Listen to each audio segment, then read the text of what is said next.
కానీ మన home minister గారికి ఇవేవీ పట్టట్లేదు. వీటి కోసం ఆవిడ స్పందించరు. మొన్నే చూసాం, సత్యసాయి జిల్లాలో 14 సంవత్సరాల దళిత మైనర్ బాలికని 14 మంది టీడీపీ కార్యకర్తలు దారుణంగా 6 నెలల పాటు అత్యాచారం చేశారు. వీడియోలు తీసి బ్లాక్మెయిల్ చేయడం జరిగింది. వాళ్ళందరూ కూడా టీడీపీ కార్యకర్తలే. దాని మీద మాత్రం హోమ్ మినిస్టర్ గారు స్పందించరు. అంతకుముందు తీసుకుంటే వెస్ట్ గోదావరి ఉండి నియోజకవర్గంలో మనం చూసాం, ఒక మైనర్ బాలిక మీద అత్యాచారం, 8 సంవత్సరాల మైనర్ బాలికని 75 సంవత్సరాల వృద్ధుడు అత్యాచారం చేయడం జరిగింది. ఇవేవి కూడా మన హోమ్ మినిస్టర్ గారికి కనిపించదు. కానీ మా వైఎస్ఆర్ కాంగ్రెస్ పార్టీ మీద, మా జగన్మోహన్ రెడ్డి గారి మీద, అతని కుటుంబ సభ్యుల మీద దుమ్మెత్తిపోయడంలో మాత్రం హోమ్ మినిస్టర్ గారు ముందుంటారు. సాక్షి టీవీలో జరిగిన ఒక డిబేట్లో ఒక జర్నలిస్టు తప్పుగా మాట్లాడితే అతను చేసిన వ్యాఖ్యలను పట్టుకొని ఆ వ్యాఖ్యల్ని అతను వెనక్కి తీసుకోవడం జరిగింది, క్షమించమని కోరడం జరిగింది. అలాగే సాక్షి టీవీ కూడా దీని మీద ఖండన విడుదల చేయడం జరిగింది.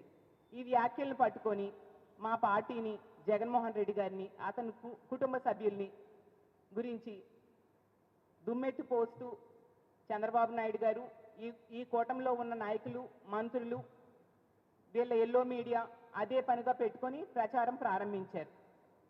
చంద్రబాబు నాయుడు గారి సంగతి మనందరికీ తెలుసు.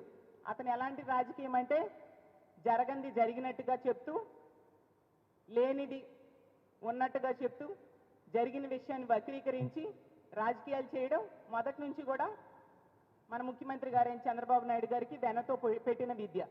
ఈ విషయాన్ని కూడా డైవర్ట్ చేస్తూ ఆల్రెడీ ఖండించిన విషయాన్ని, అలాంటి తప్పుడు మాటల్ని మా పార్టీ ఎప్పుడూ హర్షించదు. దాన్ని ముందుగానే వెంటనే సాక్షి టీవీ ఖండించడం జరిగింది. దాన్ని పట్టుకొని దాన్ని వక్రీకరిస్తూ చిల్లువలు పలువులు చేస్తూ ఈ విధంగా ఇలాంటి దోషణలకు పాల్పడడం ఎంతవరకు సమంజసమని నేను అడుగుతూ ఉన్నాను. తీసుకుంటే ఏడాది గడిచింది ఈ కూటమి ప్రభుత్వం అధికారంలోకి వచ్చి.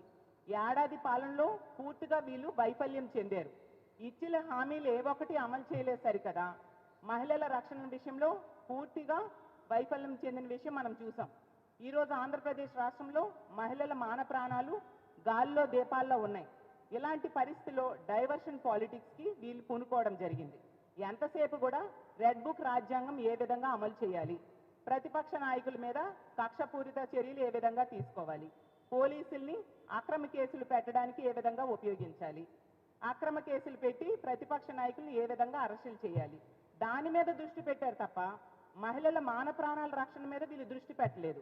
ఇలాంటి ఇష్యూస్ ఏమైనా దొరికితే దాన్ని పట్టుకొని చిలువలు పలువులు చేస్తూ మా జగన్మోహన్ రెడ్డి గారి మీద, అతని కుటుంబ సభ్యుల మీద తిట్టడం, దుమ్మెత్తిపోయడం పనిగా పెట్టుకోవడంలో వీళ్ళు ముందుంటూ ఉన్న పరిస్థితి మనం చూస్తూ ఉన్నాం. అంటే దిగజారుడు రాజకీయాలన్నమాట. వీళ్ళ వైఫల్యాలను కప్పుపుచ్చుకోవడానికి ఇలాంటి దిగజారుడు రాజకీయాలకి వీళ్ళు పూనుకోవడం ఎంతవరకు సమంజసమని నేను అడుగుతున్నాను. హోమ్ మినిస్టర్ గారేమో ఈరోజు ప్రెస్ మీట్ పెట్టి చెప్తున్నారు, విలువల గురించి మాట్లాడుతున్నారు.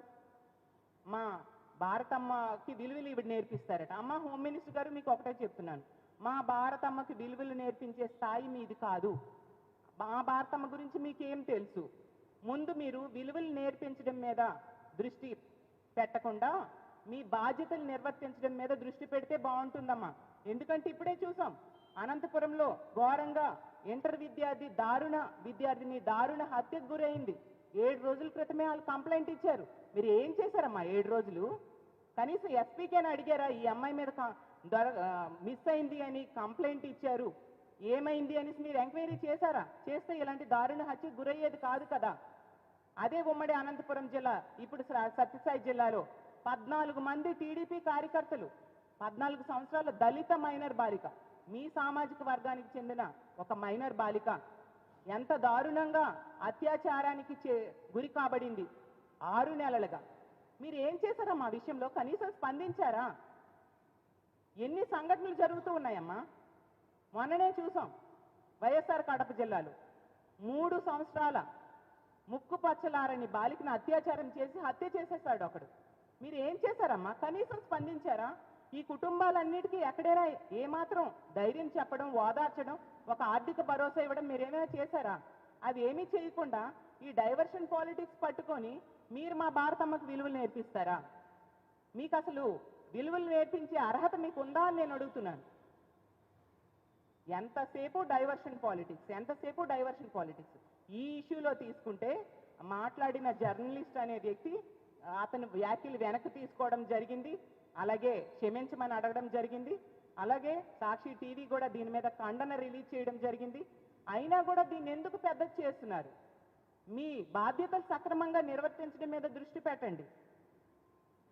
అసలు విలువల గురించి మాట్లాడుతున్నారు. ఎన్నికల టైంలో, ఎన్నికల ముందు, ఎన్నికల తర్వాత మీరు మాట్లాడిన మాటలు, మీరు మహిళల్ని కించపరుస్తూ మాట్లాడిన మాటలు అందరూ విన్నాం.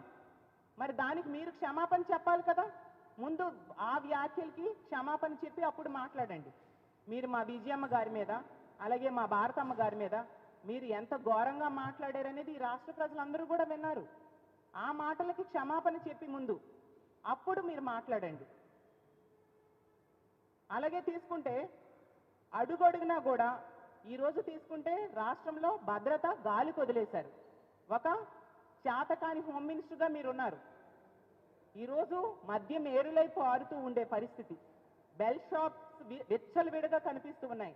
60-70 వేల బెల్ షాప్స్ ఈ రాష్ట్రంలో కూటమి ప్రభుత్వం అధికారంలోకి వచ్చాక ఏర్పడిన పరిస్థితి మనందరం చూసాం.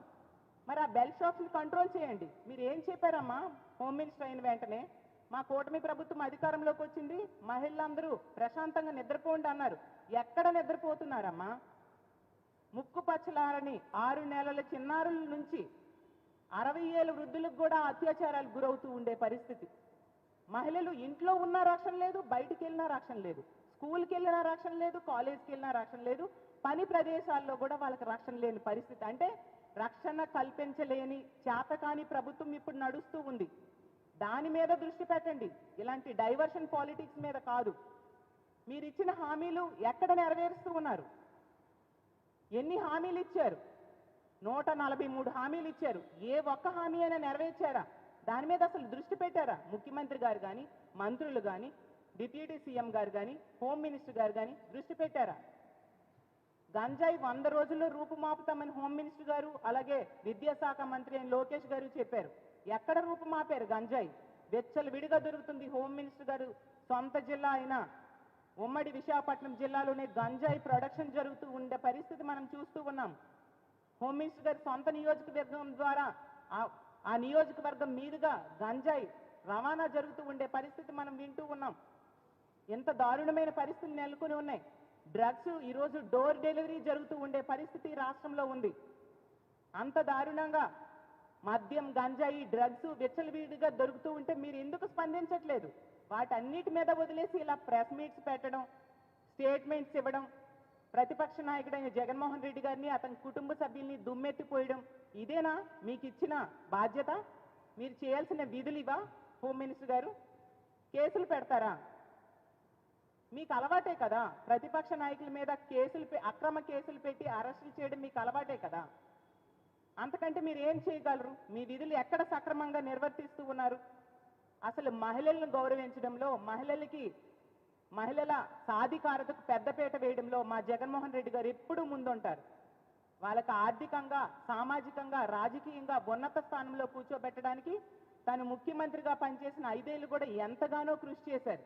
అతను ప్రవేశపెట్టిన 11 పథకాలు మహిళల కోసమే ప్రవేశపెట్టడమే కాకుండా, మహిళలకి ఉన్నత స్థానంలో కూర్చోబెట్టడమే కాకుండా, అతను 32 లక్షల ఇళ్ల పట్టాలు మహిళల పేరు ఇచ్చారు. 22 లక్షల ఇల్లు కట్టివ్వడం జరిగింది. అంత చక్కగా మహిళా సాధికారత కోసం కృషి చేశారు. మహిళలు రాజకీయంగా ఉన్నత స్థానాల్లో కూర్చోబెట్టడమే కాకుండా, ఇచ్చిన నామినేటెడ్ పదవుల్లో, నామినేటెడ్ వర్క్స్లో 50% మహిళలకే అవకాశాలు ఆ రోజు జగన్మోహన్ రెడ్డి గారు ఇవ్వడం జరిగింది. అమ్మఒడి అనే పథకం, డ్రాప్ అవుట్స్ని తగ్గించడం కోసం అమ్మఒడి పథకాన్ని ప్రవేశపెట్టి స్కూల్కి వెళ్ళే పిల్లల తల్లి అకౌంట్స్లో వేస్తూ తల్లిలకి అంత గౌరవం ఇచ్చారు. జగనన్న విద్యా దీవెన, వసతి దీవెన, అలాగే తీసుకుంటే ఏ వర్క్ ఇచ్చినా కూడా అది మహిళల పేరుతో ఇస్తూ అంత చక్కగా మహిళలకు పెద్దపీట వేస్తూ అతను పరిపాలన చేయడమే కాకుండా మహిళా రక్షణకు పెద్దపీట వేస్తూ దిశ వ్యవస్థను తీసుకొచ్చారు. దిశ యాప్ అనేది మనందరము చూసాము. జగనన్న పరిపాలించిన 5 ఏళ్ళు కూడా దిశ యాప్ను ఉపయోగించుకొని 1,30,00,000 మంది ఆ యాప్ని డౌన్లోడ్ చేసుకున్నారు. ఎంతో మంది మహిళలు దిశ యాప్ను ఉపయోగించుకొని రక్షణ పొందడం జరిగింది. SOS బటన్ నొక్కిన 10 నిమిషాల్లో పోలీసులు వచ్చి రక్షించిన పరిస్థితులు మనం చూసాం. ఈరోజు ఏది ఆ మహిళల రక్షణ? ఈరోజు మహిళల రక్షణ మీరు గాలికి వదిలేసి ఏదో డిబేట్లో జరిగిన అంశాన్ని వాళ్ళు క్షమాపణ అడిగాక కూడా ఇలా డైవర్ట్ చేస్తూ, ఇలా వక్రీకరిస్తూ, ఇలాంటి దోషణలు చేయడం ఎంతవరకు సమంజసమని నేను అడుగుతూ ఉన్నాను. ఈరోజు తీసుకుంటే చంద్రబాబు నాయుడు గారు మహిళలకి ఎన్ని హామీలు ఇచ్చారు? అసలు ఇచ్చిన హామీలన్నీ మహిళలకి ఇచ్చారు కదా, మరి ఏ ఒక్కటైనా నెరవేర్చారా? ఏది తల్లికి వందనం? 12 నెలలు గడిచింది కదా. హోమ్ మినిస్టర్ గారు మీరు అడగరా మీ ముఖ్యమంత్రి గారికి తల్లికి వందనం ఎప్పుడు వేస్తారు? పిల్లలు ఇప్పుడు ఇంట్లో ఉన్న పిల్లలందరికీ ఇచ్చేస్తామన్నారు కదా, ఎప్పుడు వేస్తారు చంద్రబాబు నాయుడు గారు అని మీరు అడగరా? అలాగే తీసుకుంటే మహాశక్తి అని ఒక పెద్ద పథకాన్ని ప్రవేశపెట్టారు. నెలకి 1,500 చొప్పున, సంవత్సరానికి 18,000 రూపాయలు, 19 సంవత్సరాల నుంచి 59 సంవత్సరాల మహిళలకు ఇస్తానని చెప్పేసి. ఏదా మహాశక్తి పథకం? మరి సంవత్సరం గడిచిపోయిందే. ఉచిత బస్సు 2.5 కోట్ల మంది మహిళలకి నిట్ట నిలువుగా మోసం చేశారు చంద్రబాబు నాయుడు గారు, కూటమి ప్రభుత్వం. ఉచిత బస్సు ఏ రాష్ట్రాలను చూసి కాపీ కొట్టారు? పక్కనున్న తెలంగాణ, కర్ణాటక రాష్ట్రాలను చూసి కాపీ కొట్టారు. ఆ రాష్ట్రాల్లో వాళ్ళ అధికారంలోకి వచ్చిన నెల రోజుల్లో దాన్ని అమలు చేశారు. ఏది మన రాష్ట్రంలో ఉచిత బస్సు? 12 నెలలు గడిచిపోయింది కదా, ఉచిత బస్సు ఎక్కడుంది? అలాగే గ్యాస్ సిలిండర్స్ 3 గ్యాస్ సిలిండర్స్ ఇస్తానని మొదటి ఏడాది 1 సిలిండర్ ఇవ్వడం జరిగింది. అంటే 1/3. అర గ్యాసు, పావు గ్యాసు అలాగా.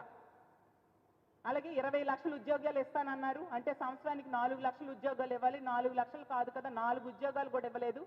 జగనన్న ఇచ్చిన ఉద్యోగాలు మళ్ళీ పీకేసిన పరిస్థితి. ఎంత దారుణంగా వాలంటీర్ వ్యవస్థని 5,000 నుంచి 10,000 చేస్తానని చెప్పి నమ్మబలికి ఓట్లు వేయించుకొని ఈరోజు వాలంటీర్ వ్యవస్థే లేకుండా చేసేశారు. ఆ ఉద్యోగాలను తీసేయడం జరిగింది. అలాగే రేషన్ వెహికల్స్లో పనిచేసే వ్యక్తులు ఉద్యోగాలు లేకుండా చేశారు.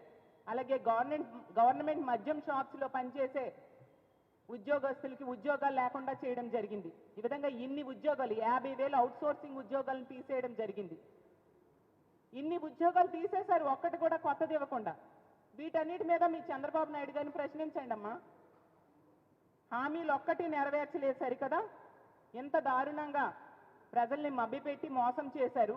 ఇప్పుడు డైవర్షన్ పాలిటిక్స్ చేస్తూ లేని విషయాన్ని ఉన్నట్టుగా ఆపాదిస్తూ జగన్ గారిని, అతని కుటుంబ సభ్యుల్ని, మా వైఎస్ఆర్ కాంగ్రెస్ పార్టీని ఈ విధంగా కామెంట్స్ చేయడం ఎంతవరకు సమంజసం? నిజం చెప్పాలంటే అమరావతి ఏరియా గురించి మీరు మాట్లాడుతూ ఉన్నారు. ఆ ఏరియాలో 50,000 ఇళ్ల పట్టాలు బీసీ, ఎస్సీ, ఎస్టీ మహిళల పేరున జగనన్న ఇవ్వడం జరిగింది. మీరు వచ్చాక అవి లేకుండా చేసేసరే. మీకేం గౌరవం ఉంది మహిళల మీద? 5,000 రూపాయలు శాంక్షన్ ఇవ్వడం జరిగింది జగనన్న. జగనన్న ఆ ప్రాంత ప్రజలకి అంతగా ఇంపార్టెన్స్ ఇచ్చారు. మహిళలంటే అత్యంత గౌరవించే వ్యక్తి మా జగన్మోహన్ రెడ్డి గారు. మహిళల మీద గౌరవం అంటే ట్విట్టర్లో పోస్టులు పెట్టేసి స్టేట్మెంట్స్ ఇచ్చేస్తే కాదు, అది చేతల్లో చూపించాలి. మరి మీ చంద్రబాబు నాయుడు గారైనా, మీ కూటమి ప్రభుత్వమైనా చేతల్లో మహిళలకి ఏమి చేస్తూ ఉంది? ఒకవైపు ఇచ్చిన హామీలు అమలు చేయలేదు, ఇంకోవైపు రక్షణ గాలికి వదిలేశారు. ఈరోజు ఆడపిల్లల పరిస్థితి ఆంధ్రప్రదేశ్ రాష్ట్రంలో అత్యంత దారుణంగా ఉంది. ఈ మద్యం, గంజాయి, డ్రగ్స్కి బానిస అయిపోయి ఒక మృగాల్లా ప్రవర్తిస్తూ ఉండే పరిస్థితి. దారుణంగా అత్యాచారాలు చేస్తున్నారు, హత్యలు చేస్తూ ఉన్నారు. అసలు మన ప్రజాస్వామ్య రాజ్యంలో ఉన్నామా లేదా ఆటవిక రాజ్యంలో ఉన్నామా తెలియని పరిస్థితుల్లో ఈరోజు ఆంధ్రప్రదేశ్ రాష్ట్రంలో మహిళలు ఉన్నారు. అంత దారుణంగా చిన్నపిల్ల లేదు, పెద్దోళ్ళు లేదు, ఆడది కనిపిస్తే చాలు ఈ కూటమి ప్రభుత్వం అధికారం వచ్చాక అత్యాచారానికో హత్యకో గురవుతున్నారు. ఈ రోజు తీసుకుంటే అసెంబ్లీ సాక్షిగా మీరే చెప్పారు, రోజుకి 70-80 కేసులు మహిళలపై అఘాయిత్యాలు నమోదవుతున్నాయని. అంటే గంటకి 3-4 కేసులు నమోదవుతున్నాయి. మరి మీరు వాటన్నిటి మీద స్పందించండి అమ్మా. అది మానేసి విలువల గురించి మాట్లాడే అర్హత మీకు ఎక్కడుంది? మీ బాధ్యతల మీద మీరు ముందు దృష్టి పెట్టాల్సిందిగా కోరుతున్నాను. అసలు లా అండ్ ఆర్డర్ కంట్రోల్ చేయడంలో మీ ట్రాక్ రికార్డ్ అత్యంత దారుణంగా ఉంది. కొద్ది రోజుల క్రితం చంద్రబాబు నాయుడు గారు చేసిన సర్వేలోనే మీ హోమ్ డిపార్ట్మెంట్ 18వ స్థానం, 20 స్థానాల్లో 18వ స్థానంకి వచ్చింది. అంటే ఎంత దారుణంగా మీరు పాలనలో వైఫల్యం చెందారు అనేది అర్థమవుతుంది. సాక్షాత్తు మీ డిప్యూటీ సీఎం గారే చెప్పారు, హోమ్ మినిస్టర్గా మీరు వైఫల్యం చెందారు అని చెప్పేసి. ఇన్ని సంఘటనలు జరుగుతుంటే అసలు సత్యసాయి జిల్లాలో మొన్ననే జరిగింది కదా, 14 సంవత్సరాల బాలిక, 9వ తరగతి బాలికని తండ్రి చనిపోయాడు. మీ కార్యకర్తలు 14 మంది ఈ విధంగా చేయడం జరిగింది కదా, ఎందుకు వాళ్ళని అరెస్ట్ చేయట్లేదు? ఒక దళిత మహిళా హోమ్ మినిస్టర్ ఈ రాష్ట్రానికి ఉన్నారు, ఎందుకు ఈ దుర్మార్గులను అరెస్ట్ చేయట్లేదు? అంటే తెలుగుదేశం పార్టీ కార్యకర్తలు అయితే మీరు అరెస్ట్ చేయరా? ఒక మహిళా ఎమ్మెల్యే రాప్తాడు నియోజకవర్గానికి ఉన్నారు, ఆవిడ నివసిస్తున్న ఊరికి, గ్రామానికి దగ్గరలోనే ఈ సంఘటన జరిగింది, అయినా వాళ్ళకి న్యాయం జరగట్లేదే. అలాగే తీసుకుంటే మహిళా ఎస్పీ ఉన్నారు, ఆవిడైనా న్యాయం చేస్తుందని ఆశిస్తూ ఉన్నాను. ఆ జిల్లాకి మహిళా మంత్రి కూడా, మరి ఆవిడేం చేస్తున్నారు? అంత దారుణంగా మహిళల రక్షణ ఈ కూటమి ప్రభుత్వంలో గాలి కొదిలేసి ఇలా డైవర్షన్ పాలిటిక్స్లో భాగంగా ఇలాంటి పక్కదారి పడుతూ ఎంతసేపు ప్రతిపక్ష పార్టీల మీద అక్రమ కేసులు పెడుతూ అక్రమ అరెస్టులు చేస్తూ పబ్బం గడుపుకుంటూ ఉన్నారు. ఫైనల్గా హోమ్ మినిస్టర్ గారికి మేము చెప్పేది ఒకటే, ఈ సంఘటనలో సాక్షి టీవీ డిబేట్లో ఆ జర్నలిస్ట్ మాట్లాడిన మాటలు సమర్థనీయం కాదు అని వైఎస్ఆర్ కాంగ్రెస్ పార్టీ స్పష్టంగా చెప్పింది. సాక్షి టీవీ కూడా చాలా స్పష్టంగా దీనికి ఖండన ఇవ్వడం జరిగింది. ఆ జర్నలిస్ట్ కూడా వ్యాఖ్యలు వెనక్కి తీసుకుని క్షమాపణలు కోరడం జరిగింది. ఇంత జరిగాక కూడా ఈ విషయాన్ని పక్కదోవ పట్టిస్తూ దీన్ని పెద్ద సీన్ చేస్తూ డైవర్షన్ పాలిటిక్స్ ఆపేసి హోమ్ మినిస్టర్ గారు ముందు ఇన్ని సంఘటనలు జరుగుతున్నాయి, మహిళల మీద ఇన్ని అఘాయిత్యాలు జరుగుతున్నాయి, ఆ మహిళలకి రక్షణ కల్పించడం మీద దృష్టి పెట్టండి. జరిగిన సంఘటనల్లో ఆ దుర్మార్గులకి కఠినమైన శిక్షలు పడాలి, ముందు అరెస్టులు చేయండి అమ్మా, ముందు అరెస్టులు చేసి వాళ్ళకి కఠినమైన శిక్షలు పడేట్టుగా చేయాల్సిన అవసరం ఉంది. ఇన్ని సంఘటనలు మనం చూసినాం, అసలు మహిళల మీద అఘాయిత్యాలు జరగని రోజు లేదు. ఏ సంఘటనలో అయినా మీరు వాళ్ళకి ఆర్థిక సహాయం చేశారా అని నేను అడుగుతూ ఉన్నాను. ముందు ఆ కుటుంబాలకు ఆర్థిక సహాయం చేయండి. మీరు ఇలాంటి ప్రెస్ మీట్లు పెట్టడం మానేసి అసలు అనంతపురం వెళ్ళి ఆ ఇంటర్ విద్యార్థి హత్య కావించబడింది కదా, దారుణమైన హత్య కావించబడింది, ఆ కుటుంబం దగ్గరికి వెళ్ళి ముందు పరామర్శ చేయండి, అసలు ఏం జరిగిందో తెలుసుకోండి, చేసిన వాళ్ళకి అరెస్ట్ చేయండి. ఎందుకు మీరుంటున్న విశాఖపట్నంలో నా భీమిలీలో కూడా మైనర్ బాలిక మీద అత్యాచారం జరిగింది కదా, ఆ కుటుంబం దగ్గరికి వెళ్ళి వాళ్ళకి భరోసా ఇవ్వండి, ధైర్యం చెప్పండి. మహిళల మాన ప్రాణాలు కాపాడడం మీద దృష్టి పెట్టాల్సిందిగా హోమ్ మినిస్టర్ గారిని కోరుతున్నాను. ఇక ముందైనా ఇలాంటి తప్పుడు వ్యాఖ్యలు చేయడం మీద దృష్టి పెట్టకుండా మహిళల రక్షణ మీద దృష్టి పెట్టాల్సిందిగా హోమ్ మినిస్టర్ గారిని కోరుతున్నాం. ఇదే కనుక కొనసాగితే మాత్రం, ఇలా మహిళలకి రక్షణ లేని పరిస్థితి కొనసాగితే, ఇప్పటికే ప్రజల్లో తీవ్రమైన వ్యతిరేకత ఈ కూటమి ప్రభుత్వం మీద ఏర్పడింది. ఎందుకంటే జగన్మోహన్ రెడ్డి గారు రామరాజ్యం లాంటి పాలన ఇస్తే వీళ్ళు రాక్షస రాజ్యం లాంటి పాలన అందిస్తూ ఉండే పరిస్థితి. ఈరోజు కూటమికి ఓట్లేసిన ప్రజలందరూ కూడా బాధపడుతూ ఉన్నారు, ఎందుకు ఇలాంటి వాళ్ళకి ఓట్లేసామా అని చెప్పి. గుడిలో ఉన్న దేవుడిని వెలేసి మళ్ళీ దేవుడు కావాలని పూజలు చేస్తున్నట్టుగా ఉంది మా పరిస్థితి అనేసి వాళ్ళకు ఓట్లేసిన ప్రజలు ఈరోజు బాధపడుతూ ఉండే పరిస్థితి. ఎప్పుడు ఎన్నికలు వచ్చినా మళ్ళీ వైఎస్ఆర్ కాంగ్రెస్ పార్టీకి పట్టం కట్టడానికి ప్రజలు సిద్ధంగా ఉన్నారు. అన్ని వర్గాల ప్రజల్ని మీరు మోసం చేశారు, పోలీస్ వ్యవస్థను ఈరోజు నిర్వీర్యం చేశారు, ప్రజాస్వామ్యంలో ఉన్నామా లేదా తెలియని పరిస్థితి. ఎంతసేపు రెడ్ బుక్ రాజ్యాంగం అమలు మీద దృష్టి పెట్టి ఎల్లో బుక్లో ఇచ్చిన హామీలని తొంగలో తొక్కిన పరిస్థితి మనం చూస్తూ ఉన్నాం. కాబట్టి ఎప్పటికైనా ముఖ్యమంత్రి గారైనా హోంమంత్రి గారైనా ఈ కూటమి ప్రభుత్వంలో ఉన్న పెద్దలు ముందు మీరు ఇచ్చిన హామీలు అమలు మీద దృష్టి పెట్టండి, డైవర్షన్ పాలిటిక్స్ మానుకోండి, ఈ రాష్ట్రంలో ఉన్న మహిళలకి రక్షణ కల్పించడం మీద దృష్టి పెట్టాల్సిందిగా కోరుకుంటూ సెలవు తీసుకుంటున్నాను.